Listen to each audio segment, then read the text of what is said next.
भगवान परशुराम की धरती, अंबेडकर जी की जन्मस्थली, और मुझे यहां बताया गया मामा तांटिया भी एक बड़े क्रांतिकारी थे, ये उसकी भूमि है। और जब जब परशुराम जी का जिक्र आता है तो मेरे मन में एक ही बात आती है कि हम सारे देवी देवताओं में भगवान परशुराम ही एकमात्र ऐसे हैं जिन्होंने ये कहा था कि मनुष्य जन्म से शूद्र होता है,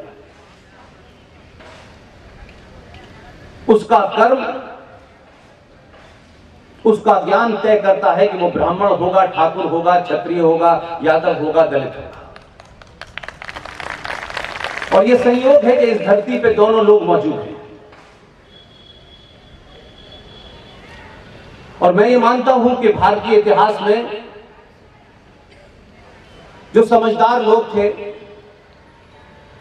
उन्होंने बहुत समझदारी से इस देश की गुल्फी को उलझाया है। इसलिए जितने भी ऐसे व्यक्ति हमारे सामने आते हैं, चाहे बाबा साहब अंबेडकर जी हो, सुभाष चंद्र बोस हो, तिलक हो, पटेल हो, हमने जो व्यवस्था बनाई 70 सालों में,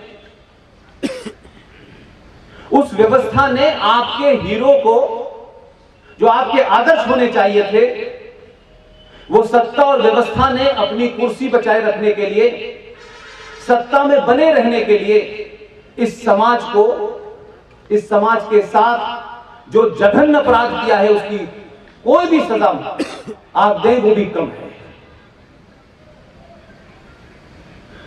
आप बाबा साहब अंबेडकर को, पूरे देश में उनको लेकर के बहुत सारे आंदोलन होते हैं, उनके नाम को बड़ा इस्तेमाल किया जाता है।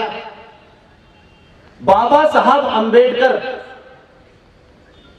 उस पूरे आंदोलन में आजादी के बाद भी अगर कोई ईमानदार, बिना लाग लपेट का, बेधड़क जिसके सामने राष्ट्र था, वो एक ही मात्र लीडर था, उसका नाम था बाबा साहब अंबेडकर।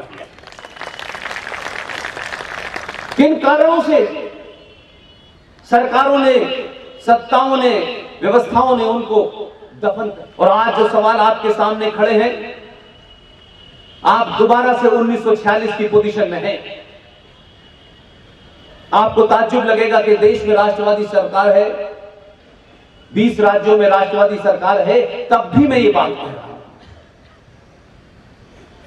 इसलिए कि पिछले 30, 40, 50 सालों में पूरे समाज को, सनातनी हिंदू समाज को जितना झूठ बोला गया है, उसकी नसों में वो झूठ चला गया है, और उस झूठ को वो सही समझता है। मैं राजनीतिक लोगों को झूठ बोलने की छूट इसलिए देता हूं कि दुनिया में जहां जहां लोकतंत्र है वहां झूठ बोलना जरूरी है। बिना झूठ बोले कोई लोकतंत्र नहीं चल सकता। लेकिन समाज में सब कुछ राजनीतिक होता है, मैं ये नहीं मानता।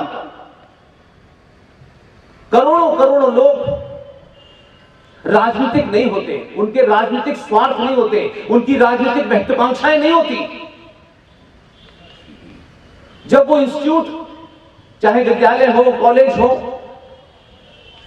जब उनमें भी झूठ पढ़ाए जाने लगे, जब माता पिता अपने बच्चों से झूठ बोलने लगे, तो वो समाज लंबे समय तक नहीं चल पाता।